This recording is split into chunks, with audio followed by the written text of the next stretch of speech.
Hi. Okay. How's everybody? Good to be back. Good to see you again on Friday. A little afternoon special. Looking at the markets falling apart right now. Just watched a little bit of the French Open. And Zverev, if he ever gets a forehand, you see it, You see it. It's like you got to have a forehand. You got to have some weapons. Homo schizophrenic yelling at someone about... Why is the disposition of homo schizophrenics always the same? It's always very angry. Like, they never, joke about things they don't see or, hallucinate in, a jovial, positive manner that brings cheer and good tidings to the community and random strangers on the street. It's always, cussing them out. Like they did something wrong to you in a situation that they were not part of because they don't know you don't really know them as a homo schizophrenic, but yet you assign this weird reality of a past where they wronged you and you cuss at them. The other thing about homo schizophrenics is interesting.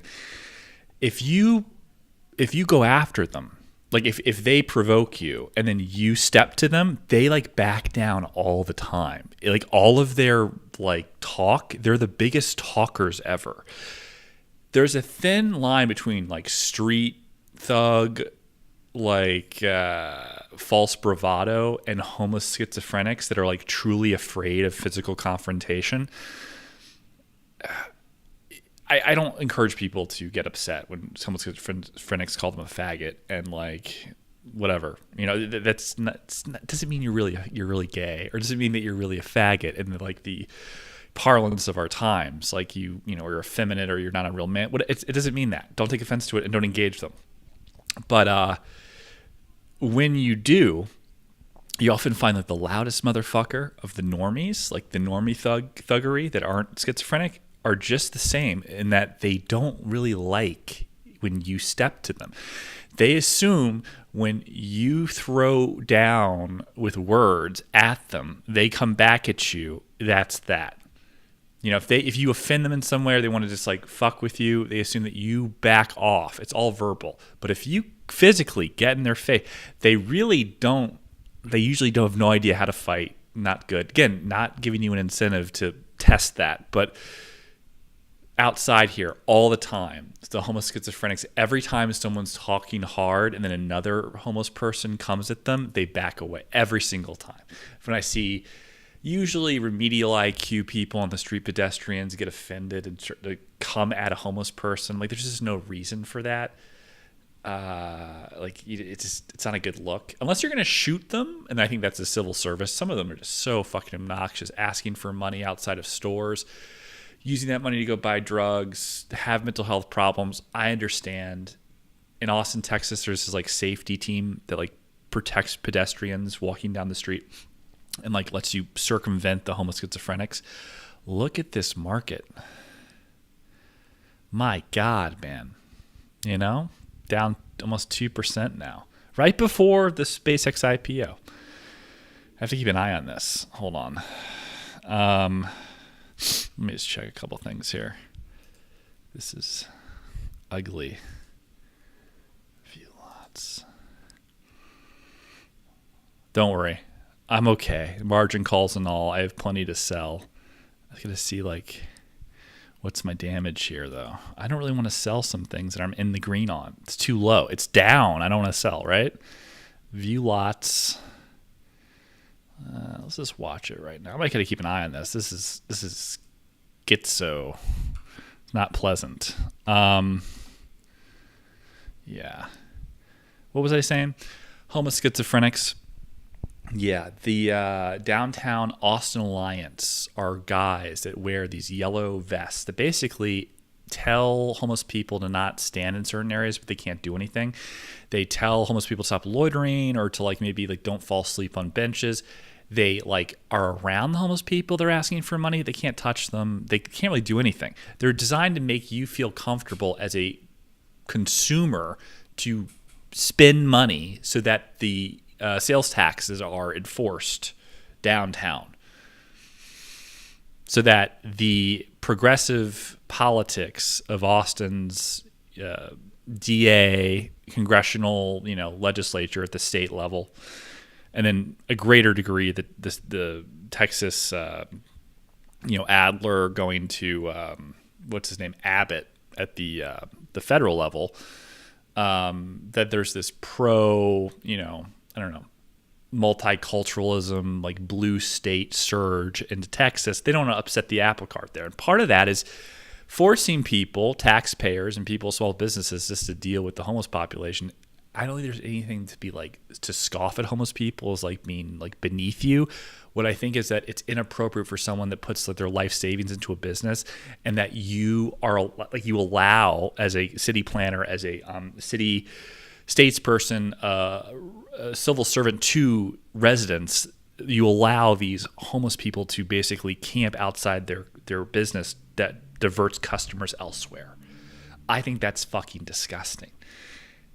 And then you have them pay taxes, property taxes, sales taxes, all the bureaucracy of Austin, Texas is unbelievable, as most cities are, but it's bad in Austin. I think that's extra wrong.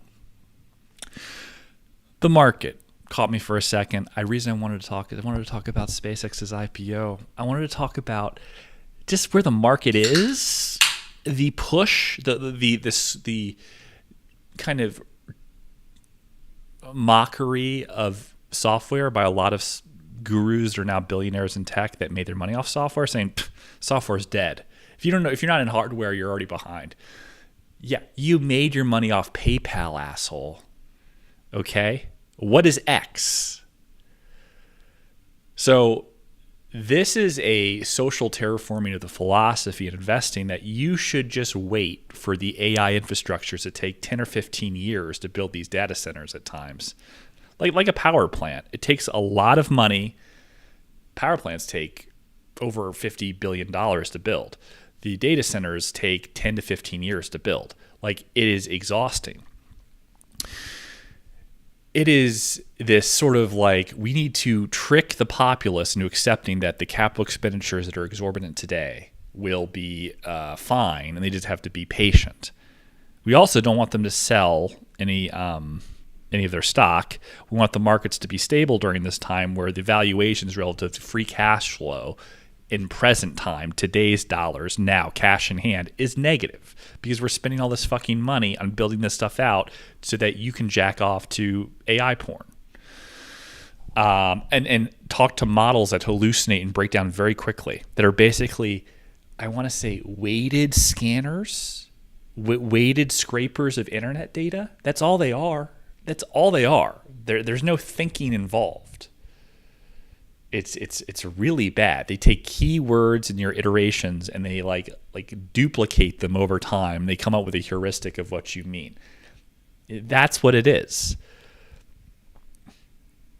If you have them do multi-steps, they break down. When you have agent teams, I think agent teams are worse than the original iteration on the like Claude terminal, talking directly to Claude. Once you get into agent teams, it gets bad. I don't like them. The idea is cool, but it's not real. They're not really intelligent. It's easier for me to ask for like financial data directly to Claude with a basic prompt, with a log book of previous conversations to reference, than it is to have an agent team. It's 1,000 times better my way, actually. So, yeah, I don't know what to say. Like, I don't think the compute's that interesting. I can understand some of the coding assistance, but I don't think you need a lot. That's not the tokens. The tokens are from like the agent teams and stuff like that. And maybe I'm not doing it correctly, but I see a lot of selling on social media, especially X, of like, these tools that don't seem to be very, efficient, or like they seem to just be like, they're selling something like, this is how I'm making $1 million a month. I'm like, I've heard this before. Like, you want me to buy this product too? It's like, you should be fine. Don't even bother with this unless it's bullshit, like day trading or something, which isn't bullshit per se, but the people that sell it to you online are usually lying to you. Like warrior trading or something like that. It's absolute nonsense. If he was that good, he'd be at Citadel. He'd have his own pod, and you'd never hear from him ever again. That's the reality of it.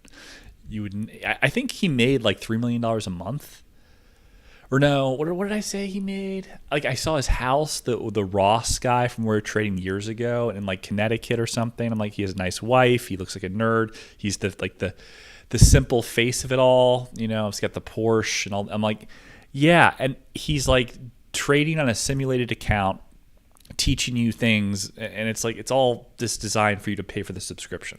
And he's picking stocks that have a low float that he can control with unusual volume activity inside his chat room.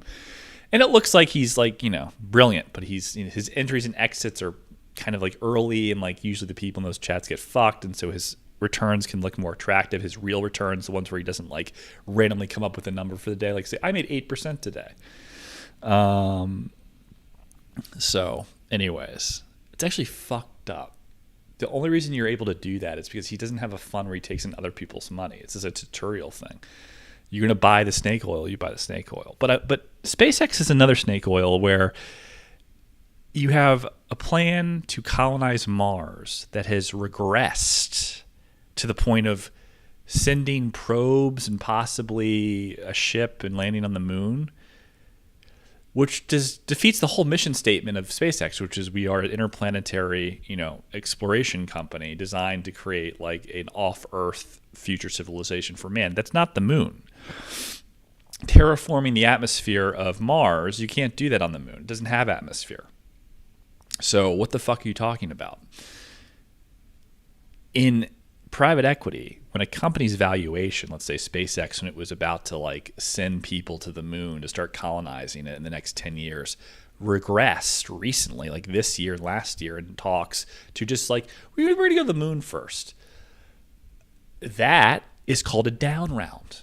That is where the valuation, the market cap, the potential market cap goes from Mars and a second planet to probes and maybe a moon lander. We did that before in the 60s. We're doing it again for no end. It serves no purpose other than marketing for the sake thereof. It's a synthetic vertical, maybe for space flights for billionaires or something like that. Like, we went to the moon, and now we want to take you to the lithosphere, right outside of the, you know, you see like the curve of the Earth, and then you come back down. And maybe you can do that on space flights, and that could be a cool business where people pay 10 grand, 15 grand to be in a seat, and then they fly up, the Earth turns, and you land in London. Instead of like, you know, London to New York being 5 hours, whatever it is, it's like 45 minutes or less. That is cool. I like that idea. But the current models are overly complex in LLMs. The data centers are very expensive and they take a long time. The compute is very expensive. The models and the current mechanisms are not efficient. The chips are not going to be what they are. They're going to change. They're going to have to change because Moore's law is over. We can't make any of the chip area more dense and more powerful. We can't go below 3 nanometers. Like this is it. So we have to switch to something else, or we have to have more efficient models, or we should use CPUs more than GPUs and come up with better ways of, I don't know, collecting data and actually go for agentic AI. Not to say that you're going for agentic AI, we're wearing a leather jacket on TV saying we've achieved super intelligence. Dude, it's like, what the fuck are you talking about? You scan information off data sets with weights. That's all it fucking is. It's still like bigrams, hidden Markov, what is the next letter, but extrapolated to a larger degree because it's like more complex iterations, more complex queries from the user base. It's not that interesting. It is a copy of a copy of a copy, and it degrades very quickly. I'm not a big fan. I'm glad the market had a little pop right here. I'm not a big fan of lying to people. I'm just not. I don't think it's a great time for you to be invested in this market, in these verticals, given how far we've come.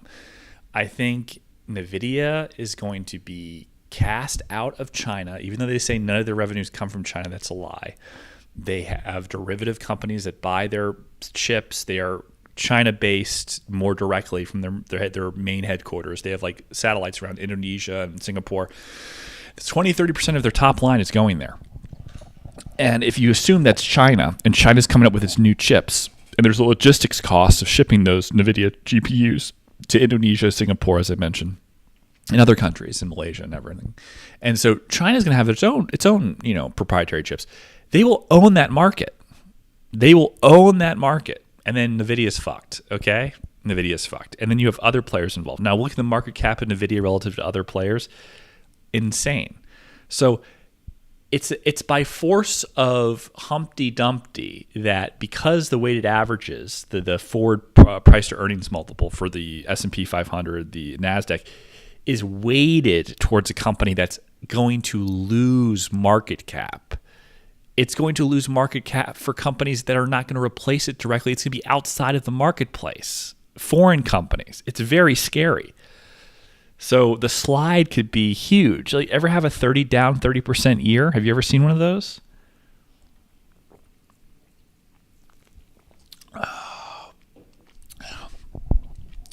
You don't know what a bad year in the markets is. I see what's happening right now. This is like, it's scary. It's the beginning of something, but all beginnings have, a rough go of it.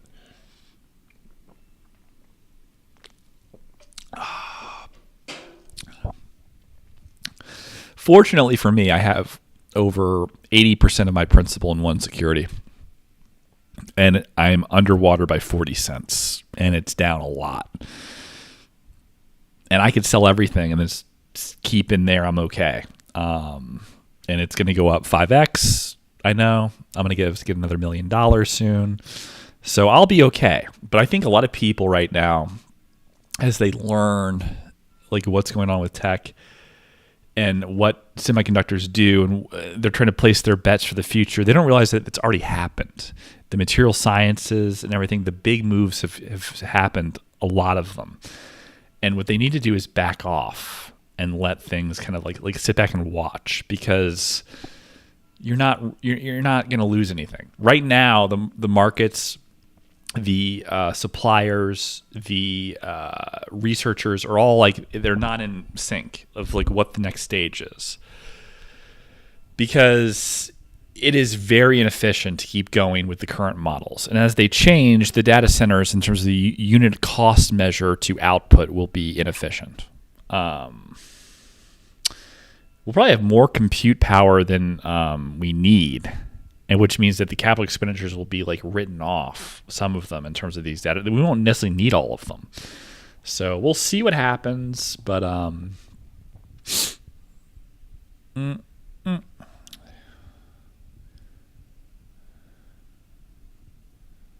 yeah, I don't know. It's freaky. Yeah. Elf Beauty, man. Good between $46 and $55 a share. Good value. But in this type of market, that's one that could break down. You can get that in the 30s. Legend Biotech. It's the one you should hold. Let's hold that. That should 5x, I think. Yeah, man, this is just so ugly. Snap was getting huge numbers. Some people are buying. Like, look at the fucking number. Someone right now on the ask is $5 million worth of Snap. No, I'm sorry, 500,000. My bad. But still, there's a lot of volume here. Someone is collecting. Someone is controlling the price. They're collecting. This is a block trade in real time. Someone's moving things around here. I call it a block in real time, but it seems like there's just like active bids. There's a lot going on here. There's incongruency in the block trade market here. So there's not blocks per se, but someone is actively building position, maybe multiple funds. It's very interesting. I think the infrastructure of Snap is so attractive. Like, it's 800 million users, and you can't make money off them, but you make like 6.5 billion a year. That's a lot of money. Now, cut your costs, cut your SBC. If Elon could do it with X and just severing, was it 70% of the workforce? How much of it was cut? Can't you do that with Snapchat? Where's the advertising for Snapchat? And it's still growing. You know what I mean? It's like,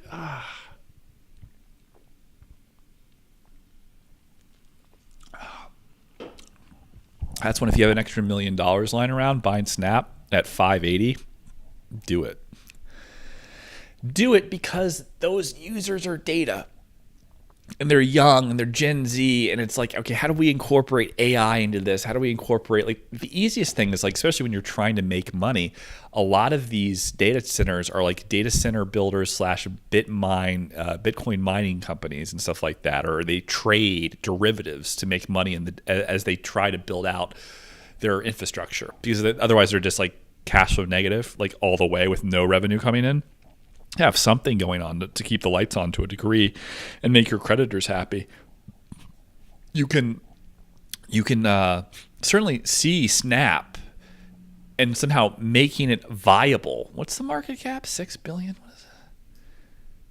9 billion. Yeah, should be like 20 billion should be cheap. 20 billion for Snapchat with 800 million users. Yeah, that's cheap. Yeah. 8 times users? Dude. You can't make $100 per year per user on Snapchat? Oh my gosh. You just need, what, a subscription option? Some sort of like use collectibles or something. You know? Why doesn't Ryan Cohen buy Snapchat? Dude. Use Snapchat as a database with eBay? Oh my God. Snap buy? Dude, come on.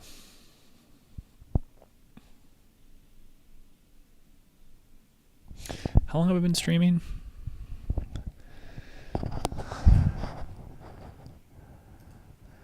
Let me tell Ryan Cohen to buy Snapchat. Hold on. He's the Chewy founder and the current CEO of GameStop. Let me tell him.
Where are we?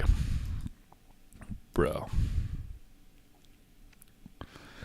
It's so ugly. This should go down 2.5% today. Like, this is like a capitulation trade for today, and continue into next week because there's no Fed meeting. Huge Fed meeting coming up, by the way. They want the markets down for Warsh. They want the markets down for Kevin Warsh.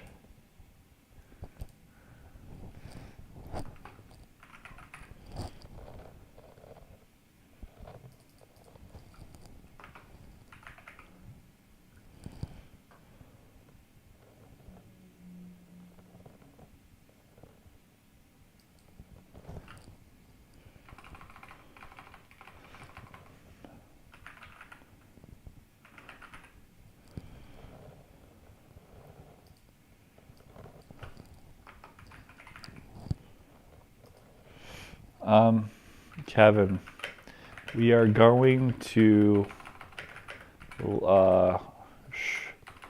push down the markets in advance of the meeting. Do the right thing. Cut the rates.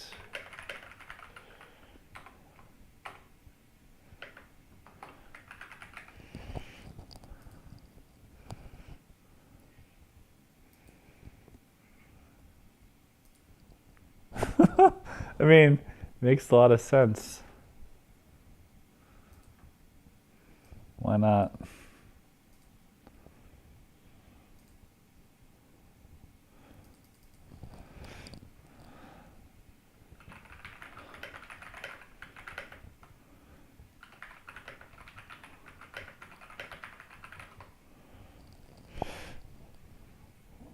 Oh my God. That would rocket the markets. It would be insane. It would be absolutely insane.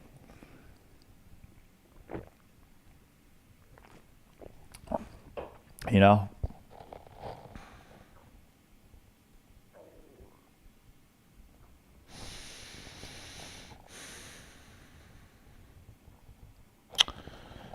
All right. I don't know. What's going on in the news? Oh yeah, was Andrew Wilson and Richard Spencer had a debate where they didn't actually debate. They didn't even get through the opening rules of decorum, like the formatting. And Spencer wanted it to be kind of like off the cuff, and Wilson wanted to stay there. And then later on, Spencer like called him a faggot, and then Wilson left. And then I think Spencer talked about like that he had a dead baby or something, and then Nick Fuentes said he shouldn't really talk about that on his show last night. You shouldn't really discuss dead kids with two parents. It's kind of like an awful thing to bring up because it's out of bounds in terms of like the paradigm of politics and the polemics of two gentlemen going to war as intellectuals.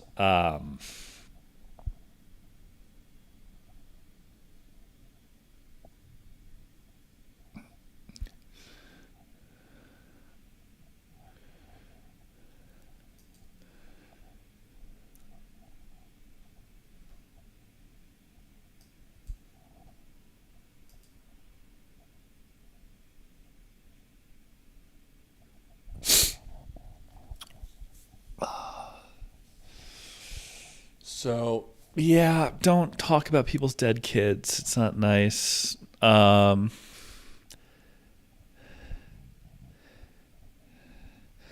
not necessarily a cuck if you like raise someone else's kids, because say you're worth $100 million and you're like an athlete.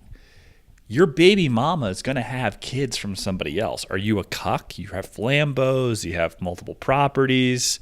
Are you a cuck? Are you a baller? Like, what is that? You know what I mean? Like, I used to use this in a different way. Like, think of affirmative action or privilege, where it's like, oh, you know, this person, so-and-so's privileged. Like, Quentin Tarantino's privileged, right? White man in Hollywood. Well, he used to work at a video store. For 7 years in L.A., he did nothing. And it's like, okay, well, so what? It's like he's still a white guy. I'm like, okay, well, Tyler Perry wrote fucking things, a black guy, screenplays in his car, Big Mama's House, Family Reunion, whatever the fuck it's called. He wrote that shit while he was living in a like station wagon as a 6'5" black guy, which is uncomfortable. Is he privileged now that he's a billionaire? Is he privileged? Is he privileged? It's like he's still black. But anyway, yeah, it's really obnoxious. I don't know the way we look at things.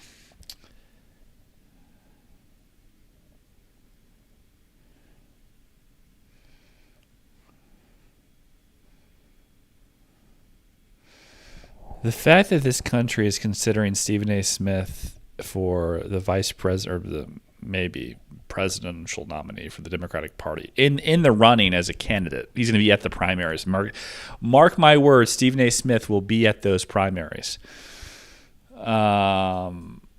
This shows this is the end. The fact that the President of the United States is using his powers to pardon financial criminals, probably with some remuneration towards his family, using his abilities as president to shield his family from IRS audits in advance of the midterms, losing them and having the Dems come in with their own legal warfare against him and his like as retribution, as they did before. But again, these type of things, the fact that the weaponization of the DOJ is happening is like 1988 all over again.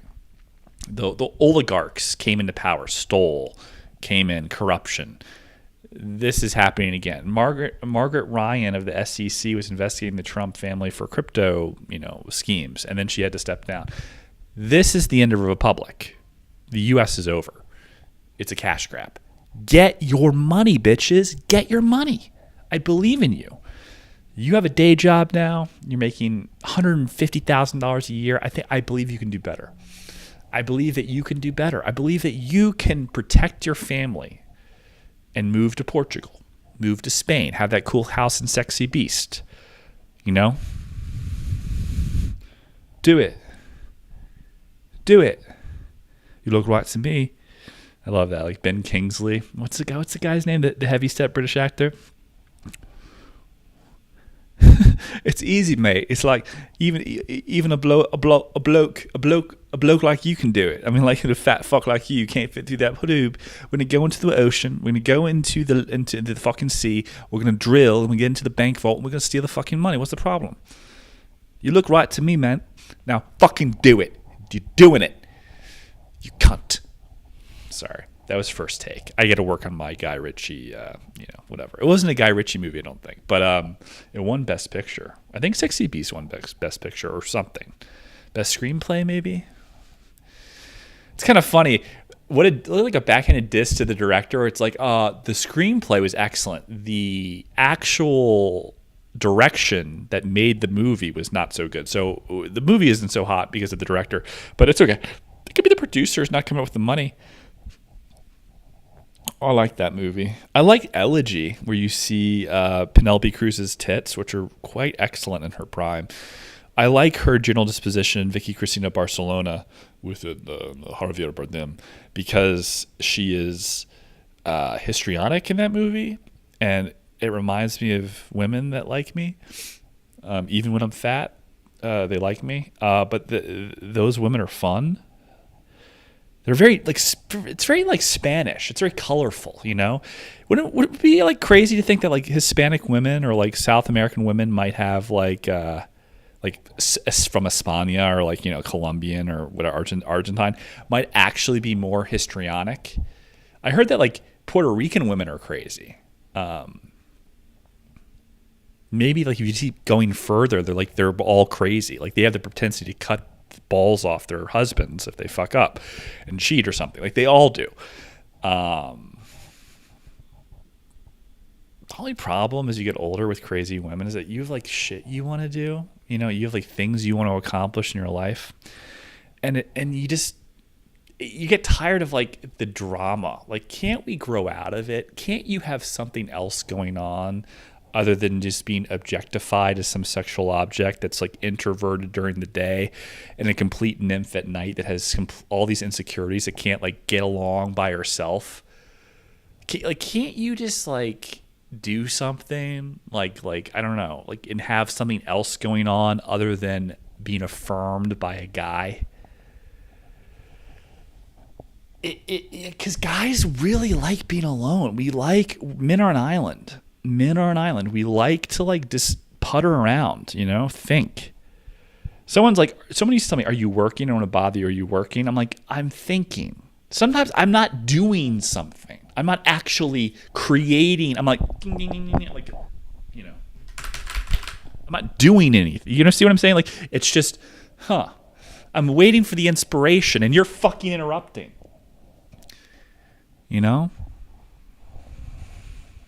They don't understand. Like, so you're going to be working from this time to this time, and then I can come over? I'm like, yeah, but maybe in that time, nothing happens. And right when you come over, there's an epiphany, a moment of brilliance, and you fucking interrupt it. And then I'm resentful for you the whole evening. And then I just get horny because you're around, and then I like make up and put up with your bullshit just to fuck you. And after I fuck you, I wish you weren't here. That's what happens. But you need a girl. Now, she doesn't have to be this way in the beginning. You have to grow together. You have to have a girl that has the potential to grow out of it. You want her to be able to have her own space. Because for a man to flourish, he has to be independent. You have to make your own without women. Women will trick a man into thinking that the ultimate is getting them. But that's because that's all they have is themselves. They can only think about that. And for them, the ultimate is being with a boyfriend. Poor, rich, whatever, all those things don't matter. So which means that the only thing then you have is her, because she will destroy your upward mobility by denying you your essence of adventure and charisma and adventure, manifest destiny and all that shit. You will be sacrificing that for something easy, which is the affirmation, the confirmation of your self-worth from a woman who's all she's doing is transferring that insecurity onto you. By denying you your independence, your free time to build your empire. And they're all like this. They guilt trip you into seeing them. I don't think it's healthy that you're working so much. You clearly only care about yourself. Can we go out to a steak dinner? I really want to go out to this restaurant. Okay, who pays for it? Who pays for the trips and the jewelry and whatever the fuck? Who pays for it? And maybe I want to have more where I don't have to work as much. I want to build something where people work for me. The money is passive. But you're I want to watch this with you. And more than that, they don't just want you to watch it with them. They want you to like it. And if you don't like it, it's your fault. It means you don't care about them. I don't give a fuck about Gilmore Girls. That doesn't mean I hate you or that I'm a narcissist. Women go from you didn't like that, maybe, women go 0 to 60 in terms of the devaluation of men. Maybe my not liking the shit that you do doesn't make me a narcissist. I think Gilmore Girls is stupid. I think you painting your nails while watching Law and Order 6 times in a row, rape on the floor of the bathroom for hours on end and doing your nails is a waste of time.